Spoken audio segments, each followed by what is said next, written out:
Nā, kua riro I ngā hau tipua tokorua o te rohe o Maketu, ara ia Karena rāua ko Kasey our bird. Te papatūtanga o te whakataetai Masterchef me ona hua nui katoa. Ara, me te pūtea kotahi rau mano tāra te uara, te kai te kaumārima mano tāra te uara, me ngā waka Skoda pango orite e rua. I mauake rāua ia mātou I te huarahi o Rimutahi, ara I te huarahi o Ponsonby.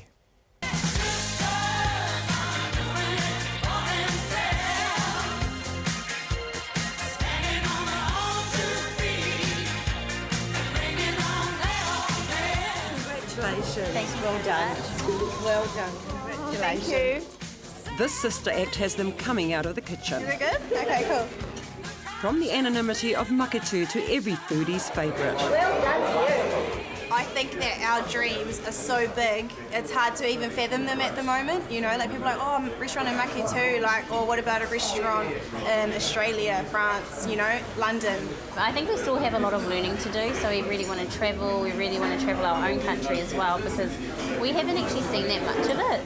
Masterchef was just a challenge to stir their love of food. It was actually surprising to us how much we did know, and we don't actually know where we learned it from, but like we watch a lot of cooking shows and Eat out a lot, and then it's just amazing how much we've picked up from that without actually consciously studying or looking to learn these things. I remember Nikki, one of the contestants on the show, she asked me if I had a photographic memory just because she couldn't believe how big our food knowledge was. So she's like, how do you girls know so much about food at a young age? But I think when you're passionate about something, you pick up on every single little thing. So having lunch here today, you know, like you learn, oh, look, they've cut the scampi this way, and like they've obviously just cooked it that way. So you pick up all the little things every time you eat something. And leaving the confines of the Masterchef kitchen opens up another chapter in the lives of Karena and Kasey. So what do you think? Do you open a restaurant? Or? Oh, like way, like we're just babies in the food industry, you know. And keeping quiet about their win reaped more benefits. Now we've been holding the secret in for like a few months now. And it's clear to see why. Watching the finale with like 300 family, friends and community members, it was the best way that we could have spent the finale. The atmosphere in the room was just electric, you know, everyone was on the edge of their seats, and to share that joy at the end when we finally did it was incredible.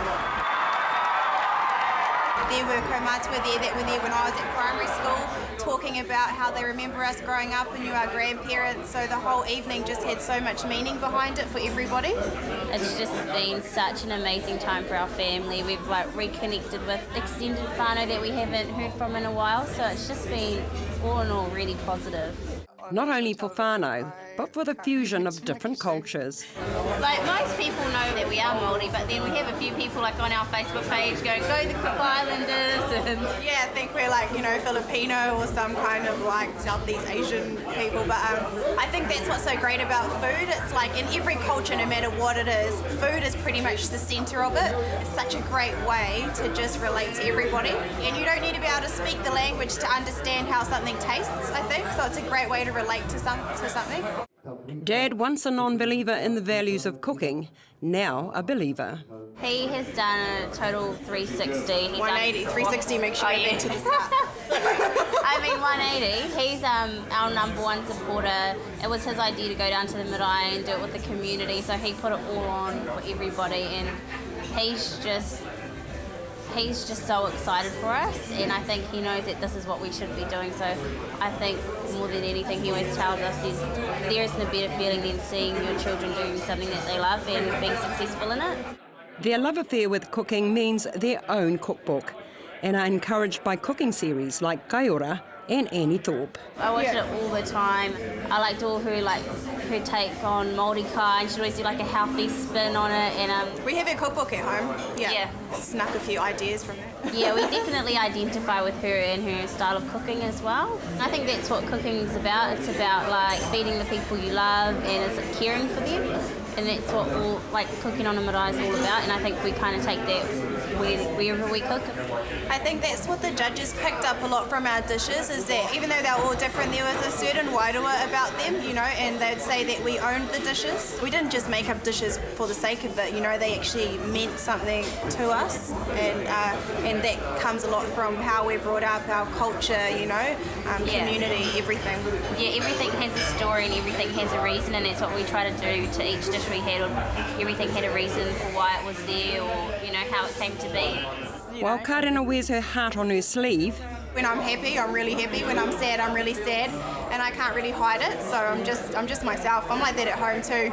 Yeah. Cry at the drop of a hat. Casey's more private with her emotions. I kind of hold that all in, and I think you know, when I'm by myself, then I might have a few tears and that. But during it, I just like to, you know, keep it to myself. Even during one of her darkest moments, the semi-finals. They came out on top, but no one went home. I was actually so gutted. We'd already been away for so long, and I thought, you know, like the finish line was near, and then it kind of felt like it got pushed further back, and I was just like, I don't know if I've got enough left in me. I'm, you know, running on empty now. So I think that definitely took the wind out of me a bit, and had to go home and just refocus and get through the next challenge. But I found it really hard, actually. I'll chop these up. I think regardless of how many challenges they did throw at us, we were just going to keep going. No matter how many times they didn't eliminate someone, we just do our best, even though it was disheartening sometimes. That's what's good about being in a duo. You know, you can just be like, come on, let's just do it. And that's a reflection of their parents. I look like my mum. She looks like her dad. Our dad. We have this thing because we call each other's mum and dad. Like I go, oh, your mum is something, but I'm talking about our mum. And people are like, do you have different mums? We're like, no, it's just what we say. Humour, whānau and Maketu keeps them grounded. It's just the place we go to relax and get away from it all, actually. I'm not sure if we'd be able to survive if we didn't live there. While their latest success may well take them out of Maketu, less likely to succeed is taking the Maketu out of Karena and Kasey. Are you getting emotional? Come on!